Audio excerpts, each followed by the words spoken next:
I am so committed to this project that I quite literally took a shower with the plastics to clean them up and get all the bugs and stuff out of it. Name me another channel that would do something as crazy as taking a shower with your moped plastics.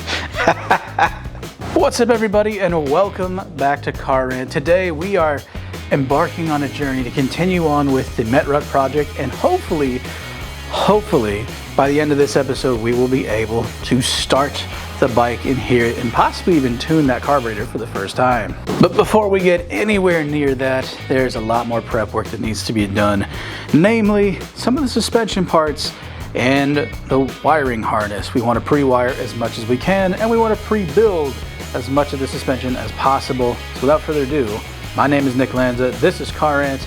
Today, Lil Red should come to life.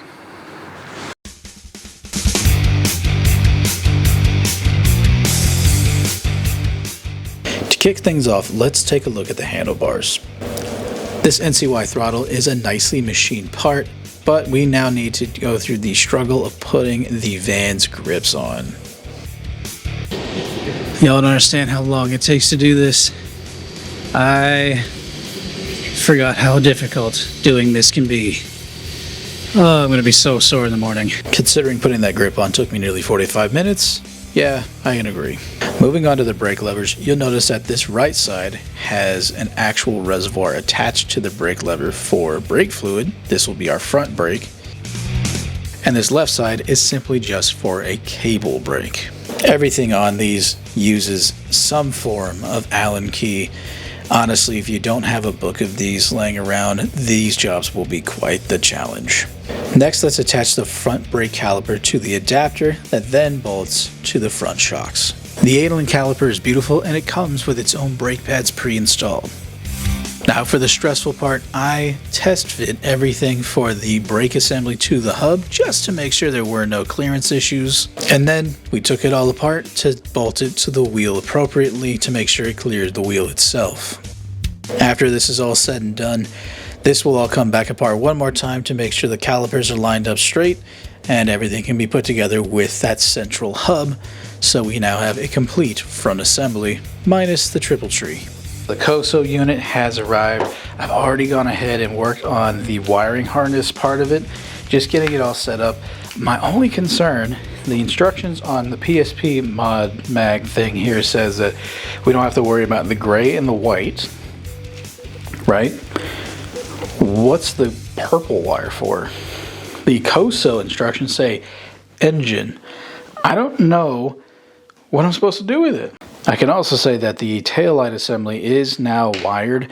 My only problem is I don't know which one of these is left or right. So once we figure out which of these two yellow wires is what, we'll be able to label them and get this going. I've also circumvented a huge issue.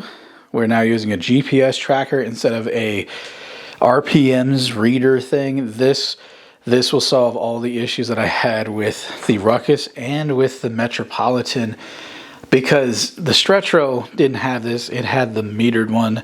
The one that we had for the Ruckus was only for RPM, so that's going to solve a lot of our issues. And all in all, this PSP harness is gorgeous, made out of incredibly good materials, and it makes it as plug and play as possible. Even gave me the tools I needed to actually put together the pieces I needed to add into the harness, and gave me male and female connectors for the pieces that I needed to add those parts onto. How nice is that? Like, when was the last time you had a project give you the tools you needed? Add to this, I now have an additional igniter system because I had bought one, not realizing this came with one. Like, this is incredibly good stuff for something that is a all-in-one kit. Gotta love that. And here we are, it's now been a few days. More of the parts have arrived, namely the Ruckus frame is here, so we can pre-build that. And my triple tree from NCY has finally arrived. This was a part that was potentially going to be on back order, so I'm very glad that I was able to get my hands on it, because June 1st is not that far away from me, and I would like to have this thing running by then. That's right, if you missed out on our first episode in this series, at the very end I did talk about that I will actually go into motorcycle riding school so I can take this moped on the road. Not just in my local area, but in any of the states around me, because my motorcycle license will be recognized across the US. So as you can see, I'm just kind of test fitting the mounts in place. I have test fit and put on the rear shock. The big thing now, I got to figure out what size these particular hex heads are. That way I can take this off and pre-fit it to the chassis. That way we can start mocking up where things need to go as far as things like the wiring harness. And of course, Marilyn's got to come say hello while the trucks are going by. Hey, Bubba. Are you good? Are you happy now you're getting them face scritches? He loves this.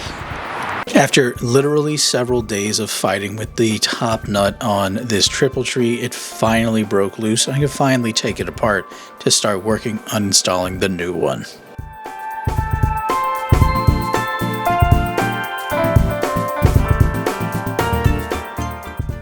As mentioned before, this whole front axle assembly was pre-assembled, so sliding it into our frame was a piece of literal cake.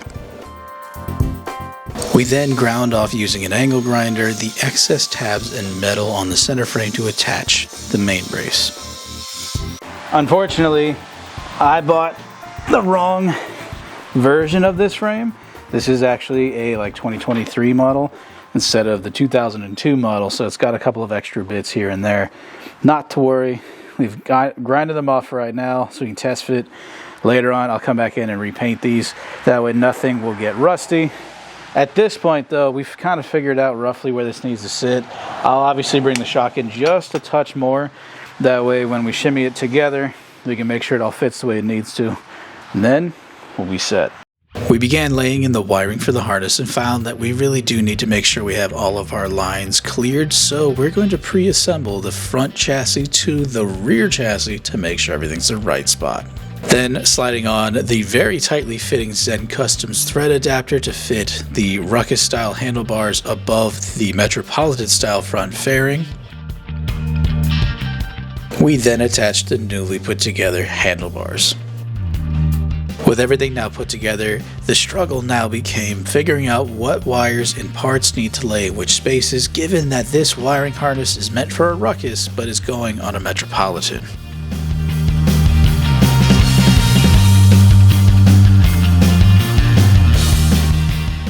Of course, troubleshooting with the manual is going to be absolutely vital.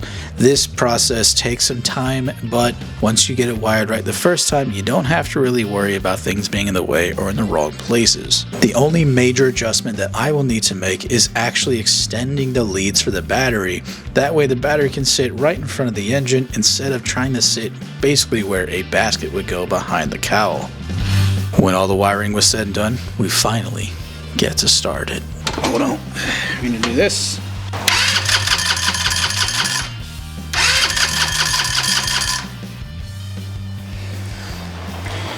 It needs more oil, I guess. It requires slightly more, but it should never exceed 1/4. So I do need to put something in there. How much is in there? This is a liter. How many quarts? Fairly close to the full one. How much do you need to put in? I'm going to put most of this in there. I'm going to do something else I should have done this first time around. This is a decompression tube. These are used for high RPM. They can also make startup a little bit weird, but it'll be fine. What is it going to do? What it does is when the RPMs get really high, it gives it the opportunity to vent pressure. There's like a little bit of gear oil in this, but I don't think it'll be that big a deal. A little bit of what? Gear oil. In what? This airline. So I use it to fill the transmission. All right.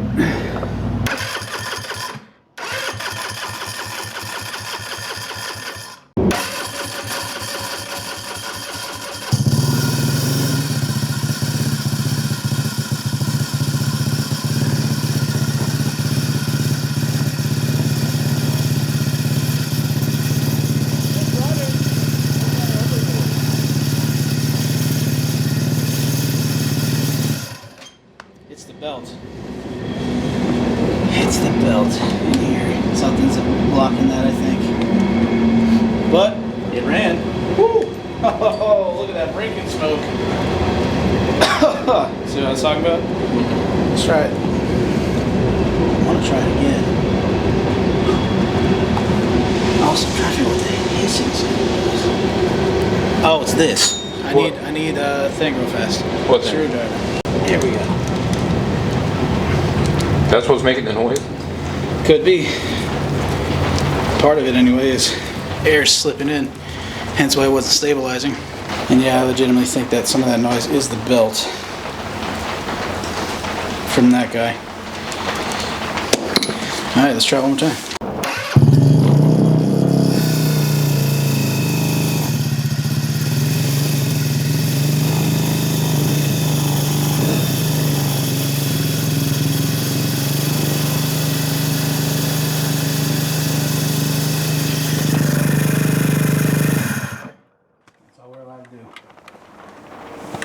We got it running. We did it.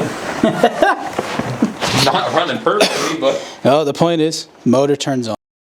And that is all we have time for today. Yes, Jeremiah did in fact accidentally turn the camera off a little too fast there at the end, but it was a long night and we were ready to go to bed. The next day, I did in fact go back out there, start it up, and it sounded incredible. The main thing is, that choke is a problem, so we're gonna have to address that when we go to tune the bike further. Like, it works when it's cold, but the moment it reaches some level of operating temperature, the choke just becomes an absolute problem, dumping fuel. We ended up pulling the carburetor off, and you could just see nothing but fuel vapor just sitting inside of that intake assembly. It was pretty bad. I hope you guys have been enjoying the build series so far, because being able to see this thing go from zero to hero has just been incredible, and has honestly been inspiring me to keep on going. As of right now, there is a box of more parts on the way, a brand new tire for the rear wheels so that way we can help get rid of some of that basketball stretch on the old one, and all of those tune-up parts that we need to make that thing run the way we want it to. I'm probably going to go on TikTok live for the tuning of the carburetor, that way we can just do it in real time and we can talk to people and have a good time over there. So if you don't follow us there, check us out. But otherwise, it is now 1 in the morning. I need to go to bed, and I appreciate each and every one of y'all being here. Love you guys. Check out the small preview at the end. We'll see you on the next one.